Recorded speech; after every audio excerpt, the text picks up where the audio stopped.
Hello everyone. Before we start, make sure to like and subscribe to the channel and leave a comment with where you're from and what time you're watching. That way YouTube will keep showing you stories just like this one. A baby born to a mother who was also her grandmother, a daughter who was at the very same time her own aunt, and a secret so disturbing that for decades the entire town swore an oath of silence. The story you're about to hear does not come from fiction. It is not a folk tale or some half-whispered exaggeration. It happened here in America not centuries ago, but in a time many of your grandparents were still alive. It is the kind of tale that gnaws at the edges of history, half buried, half erased, yet its presence can still be felt in the cracked gravestones of a forgotten family plot and in the bloodlines of those who live with its curse today. The child at the center of this nightmare was born into a home already riddled with unspeakable secrets. From the outside, their family appeared like any other, a small wooden farmhouse, fields that stretched to the horizon, and a family name known in whispers more than in public. But behind closed doors, something much darker brewed. A mother had taken her own son as a partner. A daughter had carried within her a child who would never escape the twisted legacy of its own bloodline. For years, neighbors would remark on the strange silences around that house. No one came to visit. Curtains remained drawn even in summer. And yet, on one storm-heavy night, cries could be heard, a newborn's wail piercing through the rain, a sound that was both a beginning and a curse. That child, delivered by her own mother, who was, in truth, her grandmother, would grow up in a world where the very foundation of her identity was fractured. Who could she call mother? Who was father? Who was sister? Who was aunt? These words, we were, which bind most families together, were here twisted into knots that could never be undone. It was not just biology that was broken, it was humanity itself. And what makes this story so haunting is not only that it happened, but that it was allowed to happen, tucked away in the margins of America's hidden history. The roots of this story begin long before the child's first cry. To understand how such a nightmare unfolded, we have to return to the family's origins, a bloodline already marked by secrecy, isolation, and silence. They lived far from the bustling towns, on land that was less a farm and more a prison of dirt roads and barren fields. Poverty was not just a condition, it was a cage, and in that cage, choices twisted into things unrecognizable. Neighbors spoke in fragments, always careful not to linger too long on the subject. The family, they said, didn't mix with outsiders. They didn't marry beyond their kin. Their name was rarely on church records, and children often seemed to appear without anyone recalling who the father was supposed to be. It was as if their existence hovered just outside of normal society, like shadows moving behind a veil. But isolation can breed something far more dangerous than poverty. In the suffocating stillness of their home, a son grew into a man under the gaze of a mother who no longer saw him as a child. It began with dependence. He was the only one who stayed, the only one who didn't leave when life got too heavy. But dependence turned into possession, and possession in time became something unholy. When the mother conceived, the scandal could not be hidden, yet instead of being exposed, the truth was buried. The community chose silence over confrontation. They told themselves it was none of their business. They whispered warnings to their children, but never acted. The family became a living ghost, present, but untouchable. It was in this silence that the daughter was born, a daughter who would never know where the line between mother and grandmother began, who would never fully understand the roles that defined other families. And though many outside the home suspected, no one dared to name it aloud, because naming it meant acknowledging that something monstrous was unfolding not in a distant land, not in a forgotten century, but in their very own backyard. What's most chilling is how normal the house looked from the outside. White paint peeling, a rocking chair on the porch, clothes hung to dry in the sun. Nothing gave away the horror inside, until you stepped too close, until you heard the wrong name called in the wrong tone, until you realized the family tree was not branching but curling back into itself. As the child grew, the cracks in her world widened into chasms. From her earliest memories, nothing quite fit. She would call her grandmother Mama, only to be corrected with a harsh whisper, "Don't you dare say that outside this house." She would hear people laugh at her in school, murmuring things she couldn't fully understand, children repeating fragments they'd overheard from their parents late at night. Words like shame, sin, and curse clung to her like shadows. Her face carried features that unsettled those who looked too closely. There was something off, something asymmetrical, something the human eye instinctively recognized as unnatural. Neighbors pretended not to stare, but their glances lingered too long. And the cruelest part was that she herself could feel it, that sense of being wrong before she ever had the words to name it. In that household, truth was not spoken, it was stitched into silence. She was forbidden to ask questions. "Your family is your family, and that's all you need to know," her mother, who was also her grandmother, would say. But silence does not erase reality. It only makes it echo louder. Every creak of the floorboards, every hushed conversation behind closed doors, carried the weight of things left unsaid. The outside world was no kinder. Rural communities in that era thrived on gossip, and this family was their darkest legend. People warned their children not to go near the house, as if stepping onto that porch might spread some inherited sickness. But when the girl walked past, their whispers would swell, like a tide of judgment she could never escape. She grew up surrounded by eyes, watchful, condemning, and yet unwilling to intervene. And here lies one of the most disturbing truths of this story. It was not just the family that was broken. It was the community. Every person who turned away, every neighbor who kept silent, every church elder who chose not to speak the truth. They were all part of the shadow that allowed this horror to continue. By adolescence, the girl's life had already become a prison of identity. Was she her mother's daughter or her sister's niece? Was she a child of sin or simply a victim of silence? In those questions, she carried not only her own fractured soul, but the unspoken shame of an entire town that preferred to bury its sins in the soil rather than face them in the daylight. By the time she reached her teenage years, the girl was living in two different worlds. In one, she was the quiet, watchful child who blended into the background at school, sitting at the edges of classrooms, trying not to draw attention to herself. In the other, she was trapped inside the suffocating walls of her family home, where the very definitions of love and loyalty had been corrupted beyond recognition. Her mother, who was also her grandmother, treated her less as a daughter and more as a possession.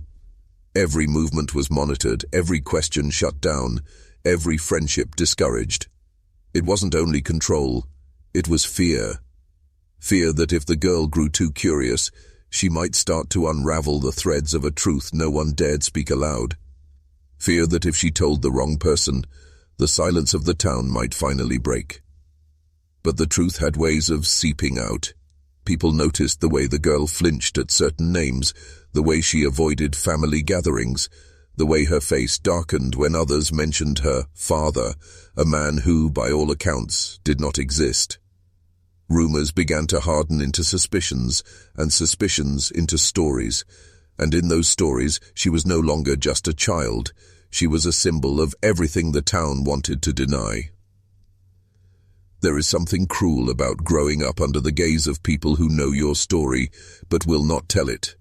The girl became a living ghost, her existence an open secret, her very identity a puzzle no one dared to solve out loud.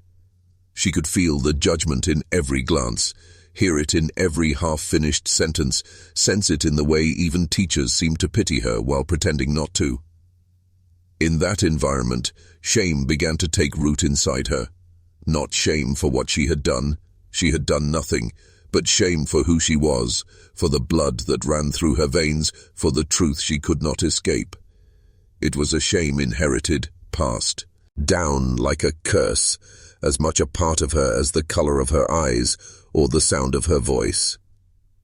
And yet, beneath that shame, there was also a simmering anger, An anger at a world that had condemned her without explanation, an anger at a family that had broken her before she could even understand what it meant to be whole. That anger would become the thread that carried her through the years to come, even as the legacy of her birth threatened to consume her entirely. As the years pressed on, the family's silence became harder to maintain. The girl's features, her very presence, told a story, even if no one spoke it aloud. And while the town kept its pact of secrecy, whispers began to slip through the cracks. They traveled through barbershops, through back pews of churches, through late-night kitchen tables where parents warned their children, "Don't end up like them." But what did that mean for the girl herself? She carried the weight of a crime she never committed. The bond between her mother and father, the mother who was also her grandmother, the father who was also her brother, was not her choice, yet it was stamped into her very existence. And in America, a country that prides itself on clean narratives and orderly family lines, her life was a contradiction that no one wanted to claim. She began to ask questions, not out loud, but in the privacy of her own thoughts. Why do people look at me that way? Why do I feel like I don't belong to myself? Who am I really? These questions festered like wounds, questions that no preacher, no teacher, no neighbor dared to answer. And when silence is the only response, the mind begins to fill in the blanks with its darkest imaginings.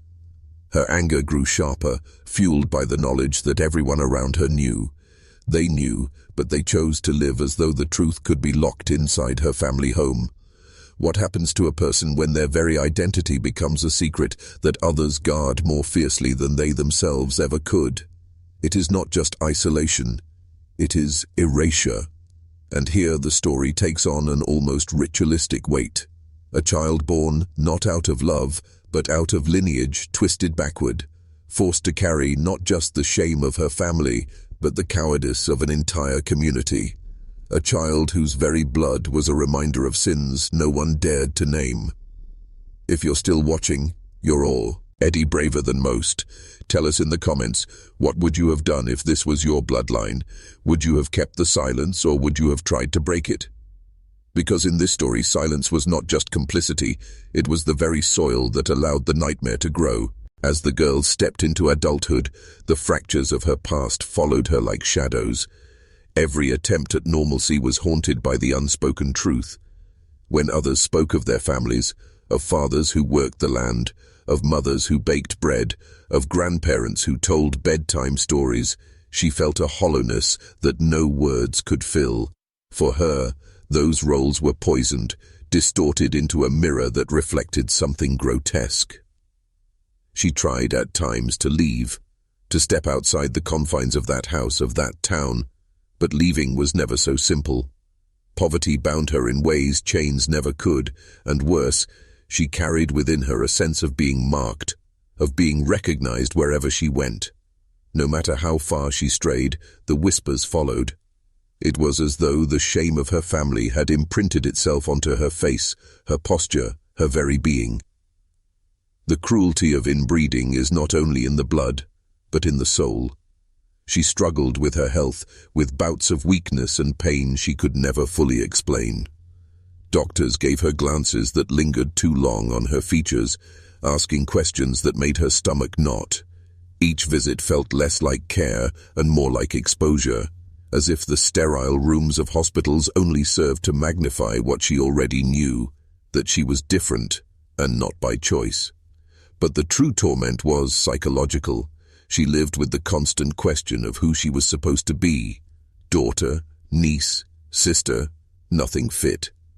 The words broke apart in her mouth like ashes. And when identity itself fractures, so too does hope. She began to retreat inward, her mind turning into both refuge and prison.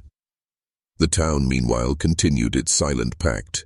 They spoke about her in half sentences, but never to her face. They let her carry the weight of the truth alone, while they clung to the comfort of pretending it was not their burden to bear. But in doing so, they ensured that she remained trapped, forced to live out the nightmare that her very birth had scripted. And this is what makes her story so unsettling. She was never given a choice. She was born into a cage built long before her first breath, a cage constructed by the sins of her parents, reinforced by the silence of her neighbors, and locked tight by the shame of a community that feared its own reflection. There comes a point in every buried story when silence can no longer hold. For this family, that moment came not through confession, but through inevitability. The truth was etched too deeply into their blood to remain hidden forever. As generations passed, the family line withered, marked by illness, deformity, and tragedy. One by one, their names disappeared from church rolls, from school registers, from the ledgers of the town. What remained was not legacy, but legend, a whisper of a curse that no one dared trace back to its root. For the girl who had been born into the darkest of circumstances, there was no tidy ending, no sudden redemption, no heroic escape. Instead, her life became a slow unraveling, each year pulling her further from the possibility of peace. She existed as a reminder, a breathing testament to the danger of secrecy, to the way communities protect their comfort at the expense of their conscience. In the end, what makes her story so terrifying is not only what happened inside her home, but what happened outside it, the silence of her neighbors, the willful blindness of those who chose not to see, the way an entire town allowed the nightmare to grow in plain sight because confronting it would mean confronting themselves. Today, the farmhouse stands empty. The paint has peeled away, the porch has collapsed, the fields are choked with weeds. But if you drive past late at night, some say you can still feel it, the heaviness in the air, the sensation of being watched from behind broken windows. Not by ghosts, but by memory itself. Memory of a child who was her own aunt, her own niece, her own fractured reflection. A child who never had the chance to be just a daughter. And that, perhaps, is the cruelest truth of all. America likes to bury its darkest secrets, to cover them with dust and silence until they fade from memory, but some stories refuse to disappear. They remain in the soil, in the stones, in the bloodlines of those who live on. And when we uncover them, as we have tonight, we are forced to ask ourselves, how many more stories like this still lie hidden, waiting to be found? This has been one of the most disturbing tales buried in America's forgotten past. Thank you for watching. If you found this story as haunting as we did, don't forget to like, share, and subscribe for more hidden histories the world was never meant to see. And remember, the past always leaves its mark, whether we acknowledge it or not.